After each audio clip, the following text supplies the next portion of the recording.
नमस्कार दोस्तों, साहित्य ज्ञान क्लासेस में हार्दिक स्वागत है आपका। आज के सत्र में हम अध्ययन कर रहे हैं भारतीय नवजागरण और स्वाधीनता आंदोलन की पृष्ठभूमि। वैचारात्मक जो वैचारिक पृष्ठभूमि है उससे हम प्रश्नों का अध्ययन कर रहे हैं। इसमें खड़ी बोली आंदोलन से संबंधित तथ्य हैं कि किस प्रकार खड़ी बोली का आंदोलन प्रारंभ हुआ। अदालती भाषा को लेकर संघर्ष कि अदालत की भाषा कौन सी होगी, किस प्रकार उसका प्रयोग किया जाएगा। साहित्य की भाषा के रूप में खड़ी बोली, जो साहित्य रचा जाएगा उसमें खड़ी बोली का प्रयोग होगा। तो जब खड़ी बोली आई तो उसको लेकर बहुत सारे आंदोलन हुए, बहुत सारी समस्याएं हुई। जब कोई भी नया परिवर्तन होता है, उस परिवर्तन को एक संघर्ष के दौर से गुजरना होता है। साधारण शब्दों में तो उसी प्रकार खड़ी बोली का भी संघर्ष था। 19वीं शताब्दी के पहले से ही खड़ी बोली की रचनाएं मिलनी शुरू हो जाती हैं। जब फोर्ट विलियम कॉलेज की स्थापना हुई है ना, तो फोर्ट विलियम कॉलेज ने खड़ी बोली के महत्व के लिए, खड़ी बोली का प्रचार प्रसार के लिए बहुत सारे कार्य किए। इसमें 1803 ईस्वी में लिखी गई लल्लू लाल की रचना जो प्रेम सागर है और सदल मिश्र की रचना चंद्रावली या नासिकेतोपाख्यान खड़ी बोली की पहली रचनाएं हैं जो फोर्ट विलियम कॉलेज में लिखी गई। प्रश्न यहाँ से बहुत बार आता है कि 1803 में लल्लू लाल जी ने जो रचनाएं लिखी थी उसका क्या नाम था। तो प्रेम सागर, और इन सबका संबंध क्या था, फोर्ट विलियम कॉलेज से था। फोर्ट विलियम कॉलेज के बाहर है वो मुंशी सदासुख लाल, जिनका उपनाम है नियाज। वह ईशा अल्लाह खां का नाम भी गद्य लेखकों के रूप में विख्यात है। खड़ी बोली गद्य परंपरा में इनसे पहले चंद छंद वर्णन की महिमा जो गंग कवि की रचना है, और भाषा योग वशिष्ठ जो राम प्रसाद निरंजनी की रचना है, पद्म पुराण वचनिका दौलत राम की, इनके नाम भी खड़ी बोली में की गद्य परंपरा में लिए जाते हैं कि रचनाएं भी गद्य की हैं। प्रश्न बनता है कि सर्वप्रथम लिखी गई खड़ी बोली की रचना कौन सी है। तो चंद छंद वर्णन की महिमा गंग कवि की रचना का नाम सर्वप्रथम आता है। लेकिन इन रचनाओं की प्रामाणिकता क्या है, संदेहास्पद है, क्योंकि इनमें ये रचनाओं का समय और इनका वो प्रामाणिक नहीं है। सदासुख लाल की जो रचना है सुख सागर, इसके आधार पर आचार्य शुक्ल जी ने उनकी भाषा की प्रशंसा की है। हालांकि कुछ विद्वानों को इस रचना की प्रामाणिकता के संबंध में भी संदेह है। ईशा अल्लाह खां की रचना है रानी केतकी की कहानी, इसका एक नाम उदय भानचरित भी है, के आधार पर शुक्ल जी ने इसकी भाषा को चारों लेखकों में सबसे चटकीली, मटकीली और मुहावरेदार कहा है। तो यहाँ से एक प्रश्न इस प्रकार भी आता है कि चटकीली, मटकीली और मुहावरेदार भाषा किस खड़ी बोली के लेखक की है। तो ईशा अल्लाह खां की है। आरंभिक हिंदी को रूप देने का श्रेय चार लेखकों को है। वो चार लेखक कौन से हैं? तो वही हैं लल्लू लाल, सदल मिश्र, ईशा अल्लाह खां और सदासुख लाल नियाज। तो इनका ही चारों का नाम प्रमुख रूप से खड़ी बोली को आरंभिक रूप देने के लिए प्रसिद्ध है। अदालती भाषा को लेकर संघर्ष कि किस प्रकार अदालत की भाषा में कौन सी भाषा प्रयोग की जाए, तो इस प्रकार के भी बहुत संघर्ष हुए। 1836 ईस्वी में एक आदेश के बाद अदालतों में देशी भाषा का प्रयोग शुरू हुआ। संयुक्त प्रांत उत्तर प्रदेश में भी फारसी के साथ नागरी लिपि का भी प्रचलन शुरू हुआ, लेकिन सांप्रदायिक दुराग्रहों के कारण 1837 ईस्वी में उर्दू पूरे प्रांत की अदालती भाषा बन गई। हिंदी उर्दू को लेकर अंग्रेजों के भी दो दल हो गए, यानी हिंदी उर्दू के भी दो मत टीम विभाजित हो गई।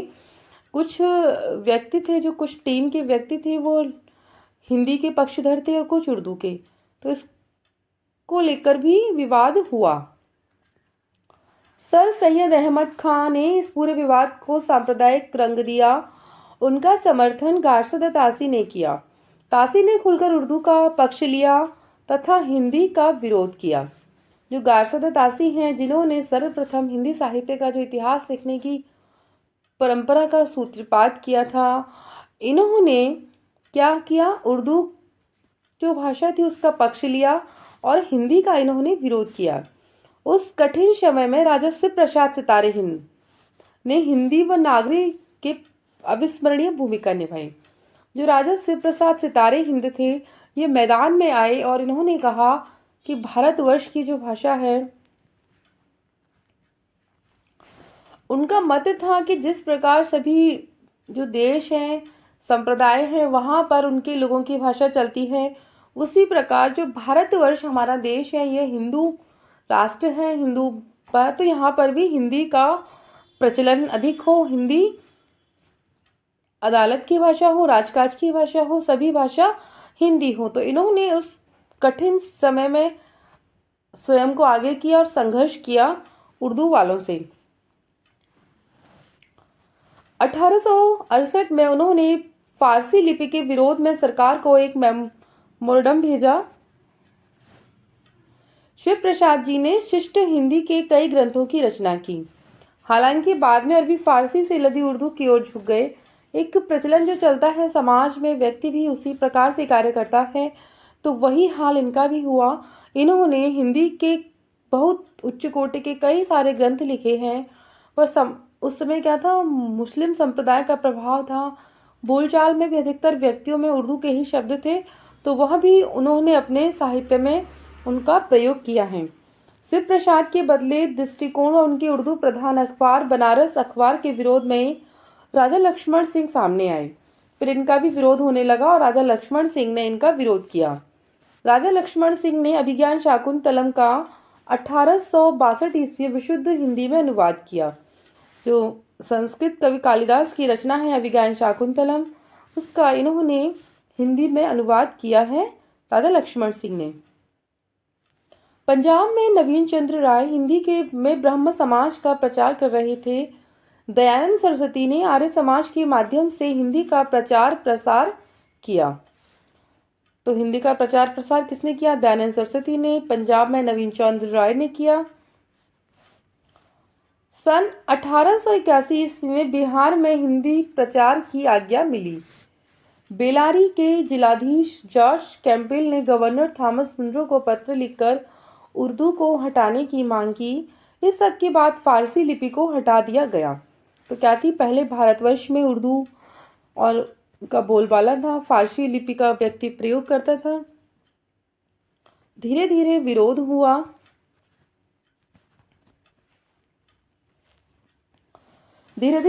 हुआ।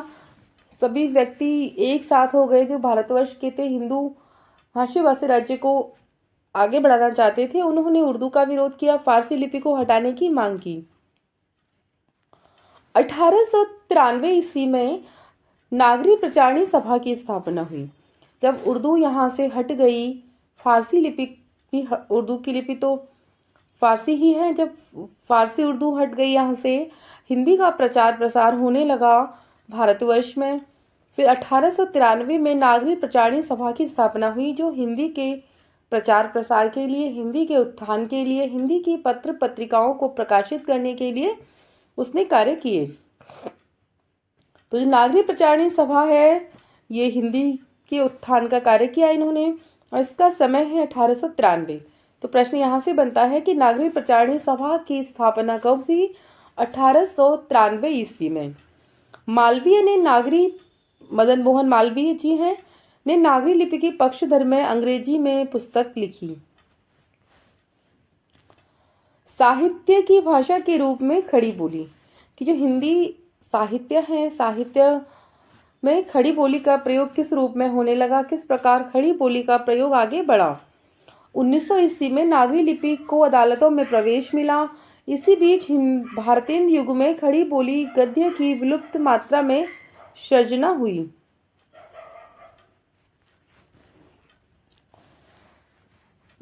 खड़ी बोली क्या थी? गद्य की विपुल मात्रा में सृजना हुई। खड़ी बोली क्या हुआ? जो खड़ी बोली थी, इसमें भारतीय युग में जब तक खड़ी बोली आई और इसमें बहुत सारा साहित्य इसमें लिखा जाने लगा भारतीय युग में। सन 1884 में भारतेंदु ने संसार में जो बड़ी बड़ी घटनाएं हुई उनका समय निर्णय करने के लिए कालचक्र तैयार किया गया।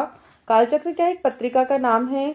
यह ऐतिहासिक घटनाओं के कालांकन की सूची है, यानी किस प्रकार कौन कौन सी ऐतिहासिक घटनाएं घटी, वह एक पत्रिका प्रकाशित होती थी कालचक्र। उस पत्रिका में यह सब समाहित रहता था। भारतेंदु ने इसमें नोट यानी प्रकाशित किया कि हिंदी नए चाल में ढली 1873 ईस्वी में।